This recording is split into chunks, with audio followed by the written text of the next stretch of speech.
తల్లి విగ్రహం ఉండటమే చారిత్రక న్యాయం. సెక్రటేరియట్ ఎదురుగా తెలంగాణ తల్లిని పెట్టాల్సిన చోట భారత మాజీ ప్రధాని రాజీవ్ గాంధీ విగ్రహాన్ని పెట్టాలని ప్రభుత్వ ఆలోచన పట్ల మాకు అభ్యంతరాలున్నాయని తెలియజేస్తున్నాం. రాజీవ్ గాంధీ గారి మీద మాకు గౌరవం ఉంది. నగరంలో ఆయన విగ్రహం పెట్టాలని ప్రస్తుత తెలంగాణ ప్రభుత్వ ఆలోచన పట్ల మాకేబీ అభ్యంతరం లేదు. అయితే సెక్రటేరియట్ ముందు తెలంగాణ తల్లి ఉండవలసిన చోట కాకుండా మరెక్కడైనా ప్రతిష్ఠింప చేయవలసిందిగా విజ్ఞప్తి చేస్తున్నాం. కేటీఆర్ ఈ సందర్భంగా మీడియాతో వివరించారు.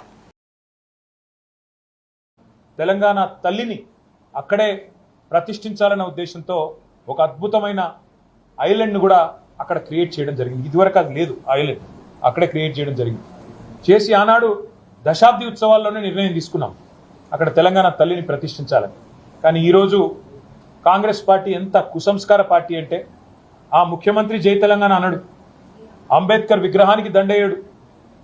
125 ఫీట్ల ఎత్తుల్లో ఉండే అంబేద్కర్ విగ్రహాన్ని కనీసం స్వతంత్ర దినోత్సవం నాడు కానీ 14 ఏప్రిల్ నాడు ఆయన జయంతి నాడు కానీ కనీసం అక్కడ లైటింగ్ ఏర్పాటు చేయరు, కనీసం పరిశుభ్రత కూడా పాటించరు. అమరజ్యోతి ఇంతవరకు కనీసం పర్యాటకుల కోసం ఓపెన్ కాలేదు.